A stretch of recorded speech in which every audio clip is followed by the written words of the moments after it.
Bonjour et bienvenue à la bibliothèque est ouverte. Forgive my naff pronunciation there, I do apologise, but I came over feeling very European today. So for those of you who don't speak the language of Google Translate, welcome back to the library is open, so I hope you brought your library cards, my darlings. Sorry, I've just got an itchy eye. It's very unattractive, I do apologise. Hi, how are you? I hope you are well. I'm filming this on a Friday afternoon. Just in case you needed to know that, and I'm sure that you did, and I'm sure you'll sleep much easier knowing that. So welcome to another, I shouldn't really call them special episodes now, should I? Because every second episode is a special episode.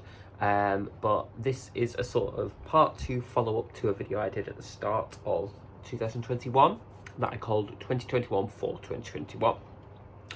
Little roll off the tongue thing statement there, which is essentially my most anticipated books for the first part of the year, or rather it was, so sort of January to June. And now being that we are in the second part of the year, can you believe it's gone so quickly, etc, etc, I thought I would do a follow-up to sort of do the other 21 books, because I love to challenge myself apparently, that I'm most looking forward to in the remainder of the year. So sort of from roughly now to December. Now I am aware that technically speaking that should have been from July to December in order to split the year properly, but it's my channel, so that's what we're doing. So I really like these kind of videos because I like to know about stuff that's coming out, and just position myself properly there, sorry, in the centre. I was going to sit back then, and then it just like this big cavernous room behind me, which is fine.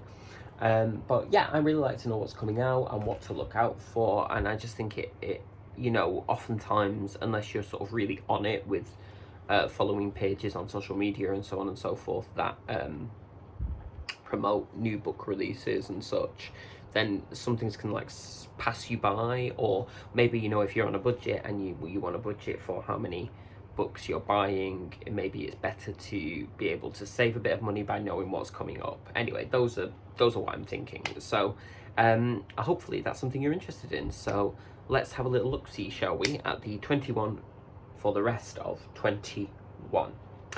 Now, to begin with, I have to do a slight confession in the sense that this is a little bit of a cheat, and the reason that this is a bit of a cheat is because I originally had the idea to do this earlier, but I just didn't get a chance to film it, so apologies. But the first one on the list is actually now released, and I got this because I pre-ordered it from Waterstones because it had the sprayed edges, which you know I'm a sucker for, and it's also a signed edition, which is lovely. It's also set in Manchester, which is cool. So this is True Crime Story by Joseph Knox. So technically not an anticipatory because I have it, but I haven't read it yet, so maybe it still counts. And this is about, I'll read you a little bit from the blurb here. It says, in the early hours of Saturday the 17th of December 2011, Zoe Nolan, a 19-year-old Manchester University student, walked out of a party taking place in her shared accommodation. She was never seen again. 7 years after her disappearance, a writer finds herself drawn into the mystery. So this is told sort of through interviews, from what I can tell, so it's kind of not the sort of standard crime novel. And there's sort of like photographs and emails and redacted statements and stuff like that. And I believe that the writer is actually a character within the book as well. Oh yeah, here you go. This is really self-referential, which I quite like. It says, shaken by revelations of Zoe's secret life, Evelyn turns to crime writer Joseph Knox, who's the author, to help make sense of a case where everyone has something to hide. Now, I just think that sounds really, really interesting, and you know how much I adore the crime fiction genre, and also attempts to sort of meddle with it. Not meddle, but innovate it, you know, if we go right back to the sort of origins of the golden age of crime fiction with people like Agatha Christie and so on and so forth, things that really shook up the genre were books like The Murder of Roger Ackroyd. No spoilers here, but they really sort of set precedent for what the crime novel can do and be and stuff, and I just really, really like that. And those beautiful sprayed edges there, a Mancunian setting, I'm sold. So there we go, that is True Crime Story. So our second one has not been published yet. Huzzah! And oh, sorry, I should have said True Crime Story is published by Transworld and it's out now. So the second one is by Lisa Taddeo, who was the author of Three Women, which I believe I've spoken about on this channel before. And this is due out on the 24th of June and is published by Bloomsbury. So that's going to be, depending on when this uploads, it'll either be next week or this week. Oh, these are all UK launch dates as well, by the way. I do apologise, I'm not always sure what the US launch dates are, so apologies for that. But this is her first novel, because Three Women was kind of taken from real life events, albeit anonymised, and sort of put into a kind of narrative, but that was still sort of non-fiction-y. It was really, really good. Anyway, it was the story of, funnily enough, three women. But this one's called Animal, as I say, and is her first novel, which is, I'll just read you a little bit about it, and this is courtesy of the Waterstones website. It centres on Joan, the most provocative and mesmerising narrator you will encounter in 2021. That's audacious. And the rest of the blurb is purely a quote from the novel, so I'll just read that for you.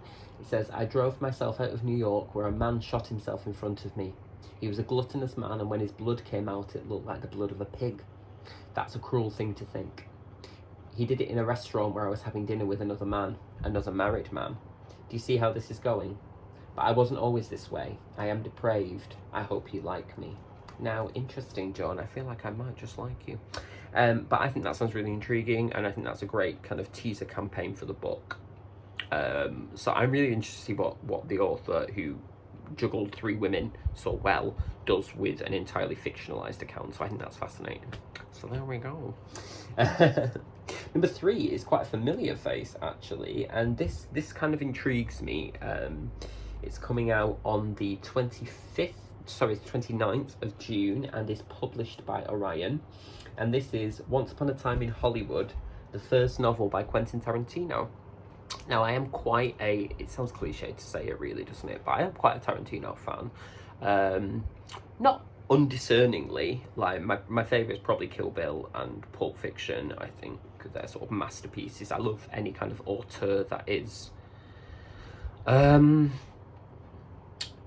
has a very specific kind of, you know, viewpoint and stylistic reference point. I don't think, and I could be wrong, and if I am, then I'm sorry, there is anything currently problematic about Quentin Tarantino. If there is, then I stand corrected. But I'm talking, I don't know much about him as a person. I'm talking purely about the style of his films that I think are really interesting. So this is a shocking new novel based on his Academy Award-winning film, which presumably is Once Upon a Time in Hollywood. And it's set in Hollywood in 1969. You should have been there is the tagline. And it features Charles Manson, Sharon Tate. I haven't actually seen the film, I will admit that, so clearly I'm not a huge fan, but I think that sounds really, really interesting, and I'm wondering if he can bring that sort of authorial style from film into fiction, and if so, then I'm intrigued to read that. Okay, so that's number 4. Now this is interesting. I think this is a republishing of an already existing book, but that's cool. Which possibly went out of print. This is by Beryl, Gilroy, and it's and also Bernardine Evaristo, obviously famous for Girl, Woman, Other, amongst other things, who I believe probably wrote the preface. Oh yeah, the introduction. And this is called Black Teacher, and it was originally published in 1976 and is reissued on the 1st of July by Faber and Faber. And it's basically a memoir about a Guyanese woman in post-war London who was originally denied teaching posts because of the colour bar, and she, it's what it says here, serving as a lady's maid to an empire-loving aristocrat, raising 2 children in suburbia, becoming one of the first black head teachers in Britain. It says her new life wasn't what she'd expected after moving to London, but her belief in the power of education resulted in a revolutionary career. Now, I think that sounds wonderful, and that's a sort of, you know, another glimpse into the lives of the Windrush generation, and, you know, the way that they were treated appallingly by the so-called mother country. So I think that sounds wonderful. Okay, moving swiftly on, because I'm just aware I don't want to linger too long, otherwise this will be about 2 hours. Number 5 is called Things Are Against Us, and this is published by Gallibegger Press, and comes out on the 4th of July, and it's by Lucy Ellmann, who you may remember from one of my previous videos last year. If not, go back and search for it on my channel. Who wrote the sort of genre-bending Beckettian masterpiece, in my opinion, that was Ducks Newburyport. The fact that. And this is an essay collection which explores a rich array of topics ranging from Donald Trump to sex strikes, apparently. That's fairly eclectic. And there's a quote here which I love, which is, "There are 3 forms of strike I'd recommend. A housework strike, a labour strike, and a sex strike. I can't wait for the first 2. You and me both, kid." So that sounds really good. I like essay collections, providing that they're, you know, sort of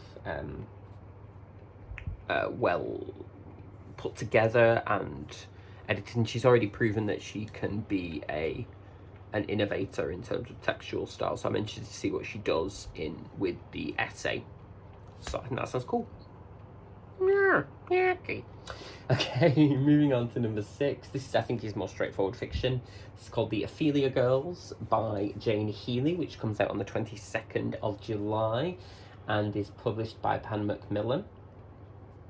And it says, this is by the author of The Animals of Lockwood Manor as well, which I don't think I've mentioned on the channel, and I haven't actually read, but I always thought sounded quite intriguing.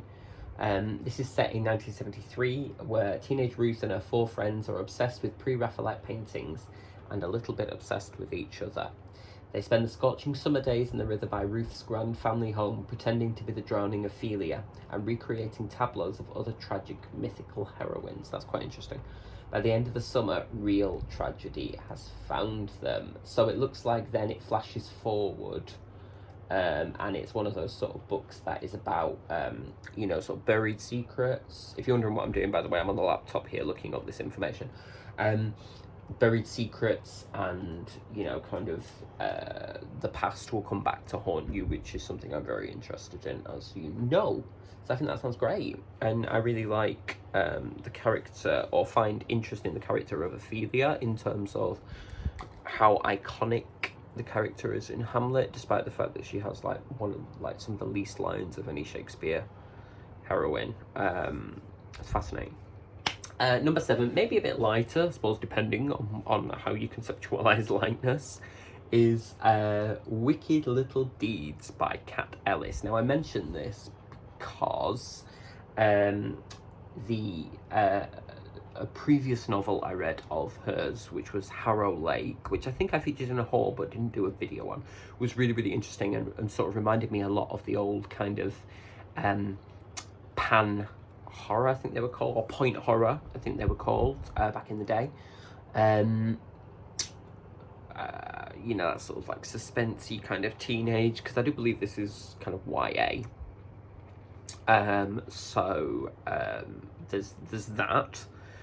And I just thought, well, you know what, why not give a little go on that again? There seems to be a sort of vogue for kind of pre-millennium YA stuff at the moment. I don't know, even with adult writers, you know, you've got people like Grady Hendrix, who is sort of really tapping into that sort of high camp, which is not a critique, of the horror shocker genre, and this feels like it could be another one of those. And it says, from its creepy town mascot to the story of its cursed waterfall, Burden Falls is a small town dripping with superstition. I'm hooked.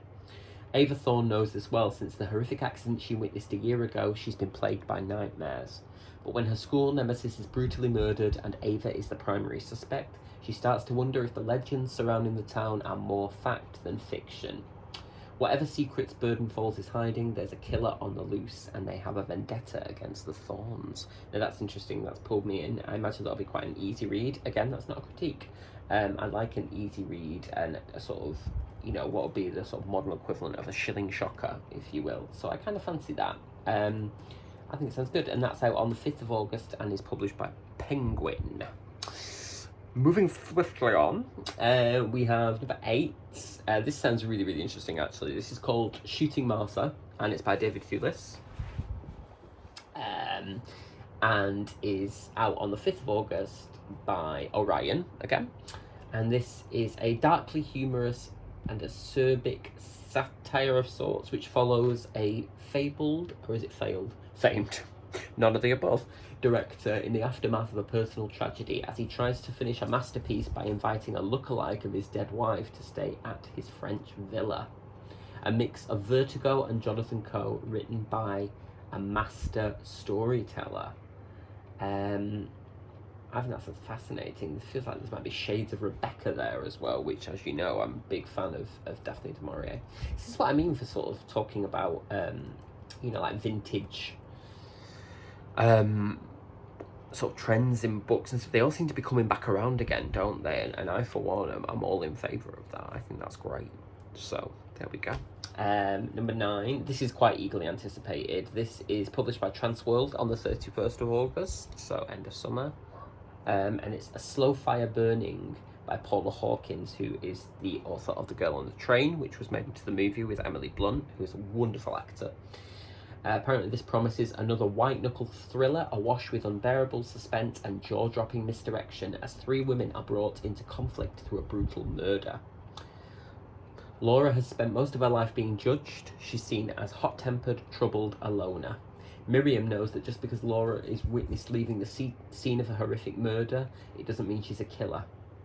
Carla is reeling from the brutal murder of her nephew. She trusts no one, but how far will she go to find peace?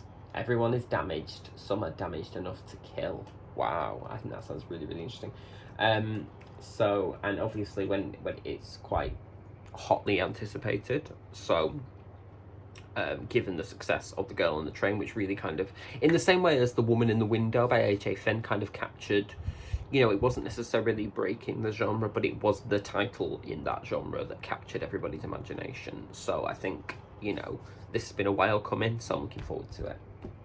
Okay, I think we'll just do 2 more, actually, and get to 11 before I cut off and do another part, because otherwise this is just going to be so long. So, but number 10 is called The Last Train to Gypsy Hill, that's Gypsy with an I, by Alan Johnson, who's a former Home Secretary. Well, we'll just leave that out of it, shall we, because the premise sounds interesting. And author of This Boy.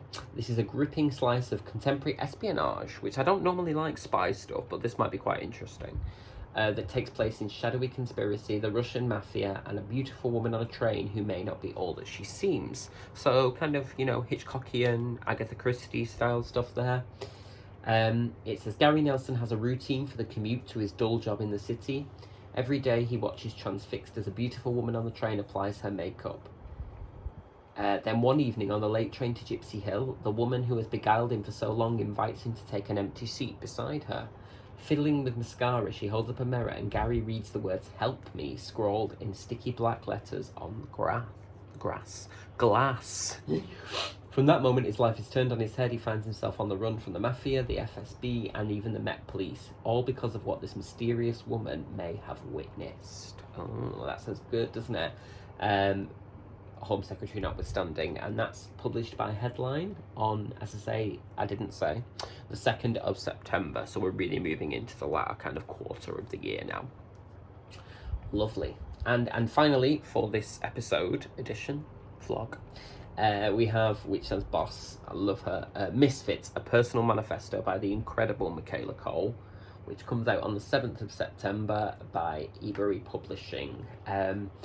And this is inspired by her Edinburgh Festival lecture, which, if you haven't seen, I recommend YouTubing Michaela Cole Edinburgh lecture just to have a look. She's an incredible wordsmith and an incredible artist, I believe, and a fierce advocate. a powerful manifesto on how speaking your truth and owning your difference can transform your life. She recalls deeply personal anecdotes and works to argue for greater transparency. With insight and wit, it lays bare her journey to reclaiming her creativity and power, inviting readers to reflect on theirs. Now, I think that sounds fantastic. I will read or watch anything Michaela Cole does. If you haven't seen her, I would recommend, with a content warning, both Chewing Gum, which is excellent, and also I May Destroy You, which is harrowing but powerfully important. So there we go, that's your first 11 of the 21 more for 21. I was going to do this, as I say, as a whole video, but I'm going to do it as 2, I think. Otherwise, you know, it just gets nasty.